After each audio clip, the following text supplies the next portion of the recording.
오늘 창세기 9장 20절에서 27절 한번 읽어보겠습니다.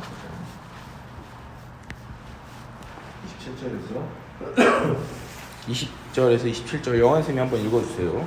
노아가 농사를 시작하여 포도나무를 심었더니 포도주를 마시고 취하여 그 장막 안에서 벌거벗은지라. 가나안의 아버지 함이 그의 아버지 하체를 보고 밖으로 나가서 그의 두 형제 헤아림에 셈과 야벳이 요봇을 가져다가 자기들 어깨에 메고 뒷걸음쳐 들어가서 그들의 아버지의 하체를 덮었으며 그들이 얼굴을 돌이키고 그들의 아버지의 하체를 보지 아니하였더라. 노아가 술이 깨어 그의 작은 아들이 자기에게 행한 일을 알고 이에 이르되 가나안은 저주를 받아 그의 형제 종들의 종이 되기를 원하노라 하고 또 이르되 셈의 하나님 여호와를 찬송하리로다. 가나안은 셈의 종이 되고 하나님이 야벳을 창대하게 하사 셈의 장막에 거하게 하시고 가나안은 그의 종이 되게 하시기를 원하노라 하였더라. 아멘. 아멘. 네. 오늘 우리 나눌 말씀의 제목은 이제 수치와 허물을 덮어주는 기도의 5자락입니다. 할렐루야. 이 창세기 9장은 이제 홍수로부터 이제 인류가 리셋되고 퍼스트 리셋이 하느님을 경외하는 노아 가족의 두 번째 인류 번성으로 시작됩니다. 이제 하나님은 노아와 아들들에게 복을 부어주시고 언약을 세우십니다. 모든 종류의 동물과 식물들을 인간의 손에 붙이십니다. 그리고 다시는 물로 심판하지 않겠다고 하십니다. 그리고 이제 20절에서 이제 노아는 농사를 시작하고 포도나무를 심습니다. 노아는 이제 농사를 시작한다고 하는데 여기서 농사라는 어원인 하다마는 흙, 땅을 의미합니다.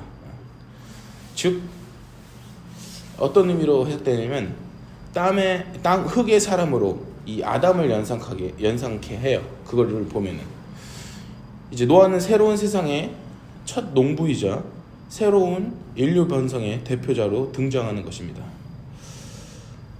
하지만 그는 포도주로 취하고 벌거벗는 상황을 보여줍니다. 이것을 보았을 때 인간의 연약함과 타락할 수밖에 없는 존재임을 드러냅니다. 노아는 홍수 이전에 하나님의 뜻대로 살려고 노력했던 자입니다. 홍수 이전에 이제 그런 자이기에 하나님은 그를 택하셔서 홍수에서 구원받게 하셨습니다. 그는 홍수 이후에 다시 홍수가 오지 않을까 하는 염려에 경건하게 살았을 겁니다. 하지만 하나님은 노아와 아들들에게 복을 주시고 다시는 홍수로 심판하지 않겠노라 하시며 언약을 듣고 노아는 근심 걱정 없이 농사를 하고 잘 자라가는 이 자연들과 농작물을 보면서 그리고 진짜 잘 자라가는 자손들을 보면서 마음이 푹 놓여졌을 것입니다. 이 흔히 정신이 해이해지고 타성에 젖게 되는 거죠. 근데 우리 크리스천이나 성도들이나 목회자들도 다 똑같습니다. 어떤 중요한 일이나 큰 일이 있을 때 혹은 내가 홀로 헤쳐나가야 할 때 내가 어디에서 사역할 때 내가 누군가를 양육할 때나 하나님을 열심히 찾습니다. 그때 내가 하는 사소한 행동들 하나하나 하나님이 이게 싫어하시는지 어떤 걸 좋아하시는지 예민하게 점검을 하며 내 신앙이 더욱더 깊어집니다. 근데 이제 점점 그렇게 하나님을 찾고 상황들이 다 자연스럽게 해결될 쯤에 이 상황들이 익숙해지고 내가 양육해가는 사람들이 내가 기도하는 대로 내가 원하는 대로 잘 성장하는 것이 보이고 이제 하나님 뜻대로 잘 흘러가는 것 같이 보일 때 정말 그 감사하고 하나님과의 만남이 즐거워질 그때 주변 사람들이 진짜 사랑스러워지고 세상이 아름답게 보이고 그럴 때가 옵니다. 근데 이 마귀는 딱 이때를 노리는 것 같아요.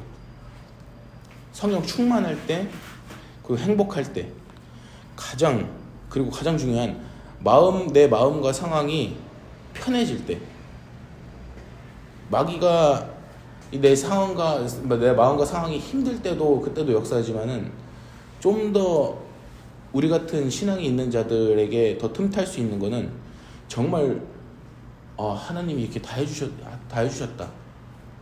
하나님 때문에 이렇게 다 잘 해결됐다. 이 마음과 상황이 진짜 편하게 흘러갈 때 그때 더 역사를 하는 것 같습니다.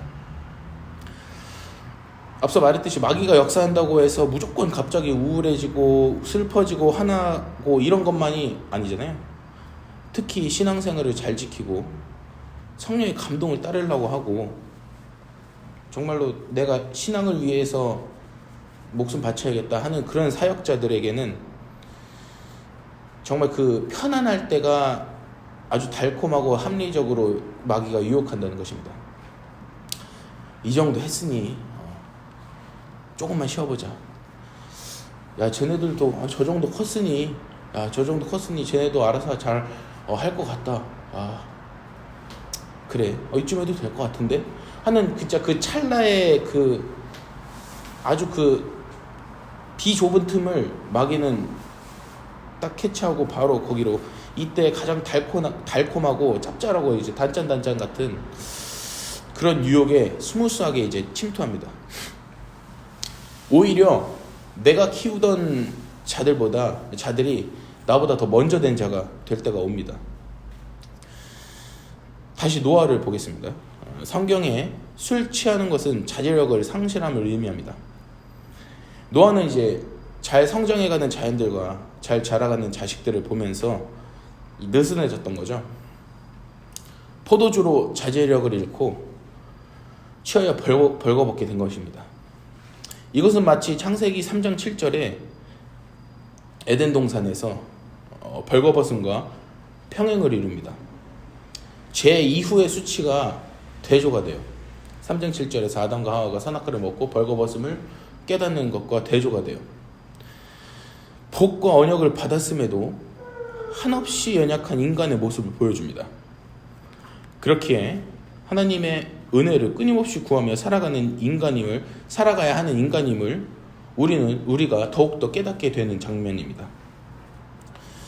우리는 스스로 하기 어렵고 할 수 없는 상황에 직면할 때만 하나님을 찾고 하나님이 그것을 해결해 주시고 익숙하게 하실 그때에 하나님이 모든 상황을 통치하실 그때에 우리는 더욱더 하나님을 깊게 찾아야 합니다. 모든 것이 잘 풀릴 것 같은 상황에 더욱더 하나님께 기대해야 합니다. 순탄하고 걱정 없는 상황에서도 스스로 부족한 점을 점검하고 하나님의 바지가랑이를 붙잡으면서 모든 것을 구해야 합니다. 노아가 벌거벗은 후에 함이 그 모습 보고 나가서 형제들한테 떠벌립니다. 형들, 아빠 봐봐. 완전히 벌거벗고 누워있어. 야, 저기 뭐냐? 이것은 단순히 그냥 알린 게 아니라 그 수치와 부끄러움을 형들에게 노출시킨 겁니다. 그 벌거벗었다는 거, 아빠가 벌거벗었다는 거를 그냥 가벼이 여긴 거예요, 그냥. 그리고 퍼뜨리고 조롱하는 태도를 보인 겁니다. 이것은 하나님이 보시기에 행위의 죄가 아닌 그의 태도의 죄를 본 것입니다. 근데 이제 반면에 셈과 야벳은 그것을 듣자마자 아버지의 수치 허물을 들춰낼 수는 없다는 생각에 옷을 가지고 노아의 수치스러운 모습을 보지 않으려고 뒤돌아서서 이제 뒷걸음치며 그 모습을 보지 않으려고 그리고 노아에게 허물을 덮어줍니다. 이것은 단순한 효심이 아닌 영적인 분별의 태도입니다. 아버지에 대한 경외심과 사랑을 보여주는 행동입니다. 노아는 깬 다음에 그 사실을 알고 함의 가나안을 저주합니다. 그리고 셈과 야벳에게는 축복을 합니다. 그들의 앞길에 창대함을 구하고 가나안은 그들의 종이 되게 합니다. 함이 노아의 그 허물을 보고 아무에게도 알리지 않고 그냥 묵묵히 옷을 덮어줬다면은 저주받는 일은 없었을 겁니다. 수치를 덮음은 사랑의 본질이고 신앙의 성숙함을 보여주는 것입니다. 공동체 안에서 수치를 덮는 것은 사랑의 실천입니다. 내가 주님의 사랑을 받았다면은 수치와 허물을 덮을 수 있어야지 그게 진짜 주님의 사랑이 온 것입니다.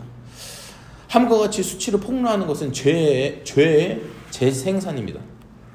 덮는 행위는 은혜의 전달과 복의 근원입니다. 하나님은 남의 허물을 덮음으로 크게 보십니다. 저는 누구보다 남의 수치와 허물을 드러내는 것을 좋아해요. 완전히 잊었던 수치와 허물도 드러내는 걸 좋아합니다. 그걸로 사람들을 웃기는 것도 막 재밌어 하고 저 그런 사람이에요. 근데 저는 원래 이렇게 생각했어요. 아니, 타인의 수치를 덮는 것은 도리가 아니다. 그 사람에게 수치를 드러내고 직언을 해서 깨닫게 하는 것도 하나님이 원하는 것이다. 그거라고 난 믿어 의심치 않았어요. 근데 창세기 9장 20절에서 27절 그쪽을 보고 수치를 들추면서까지 깨닫게 하는 직원보다는 셈과 야벳처럼 수치를 덮고 그리고 그 사람을 위해서 기도하며 중보하는 것이 하느님이 진정으로 원하시고 그것이 복의 길이라는 것을 깨달았습니다.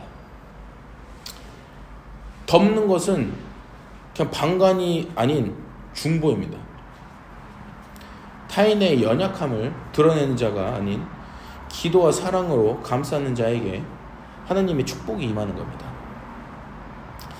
창세기 9장 20절은 단순히 노아의 실수 이야기가 아니라 인간의 연약함 속에서 셈과 하벳의 그 수치와 허물을 덮은 그 덮음의 신앙, 이 덮음의 신앙이 하나님의 복의 길을 이루어갈 수 있음을 보여주는 이야기입니다. 우리는 수치와 허물을 기도와 중보의 옷자락으로 덮어줘야 합니다. 수치와 허물을 사랑으로 덮어줘야 합니다. 죄인들을 위해 자신을 희생하신 예수님처럼 불신자들과 맡겨진 자들을 예수 안으로 인도하기 위해 자신을 아낌없이 희생하는 우리 부흥사가 되어야 합니다. 남의 수치와 허물을 덮지 못하는데 내가 맡겨진 그 영혼들도 똑같이 수치와 허물을 덮을 수 없습니다. 그렇기에 정말 예수님이 얘기하신 원수도 사랑하라. 원수가 뭡니까? 부모님을 죽인 원수. 손양원 목사님은 자신의 두 아들을 죽인 자를 양자로 삼았습니다. 그게 어디서 나왔겠어요? 자기의 품성, 자기의 성품, 타고난? 있을 수도 있겠지만은 아무리 타고난 품성이라도 자신의 두 아들을 죽인 살인자를 양자로 품고 그 양자를 크게 세울 수는 없단 말이에요. 주님의 사랑이 임했기 때문에 내 아들을 죽였더라고. 그 수치와 허물이 단순히 내가 언짢은 수치와 허물이 아닌 내가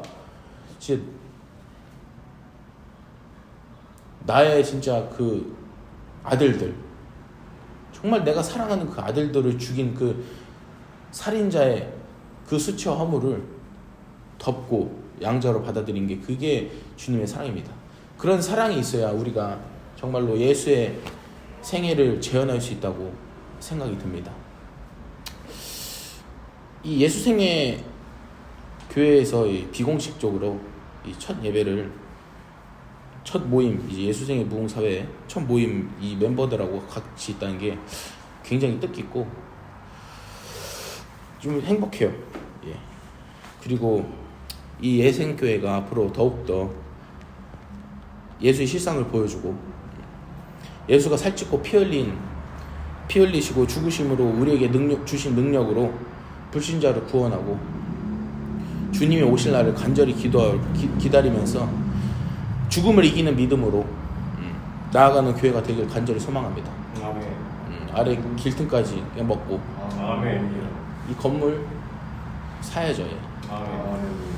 그렇게 되기를 한번 기도하겠습니다.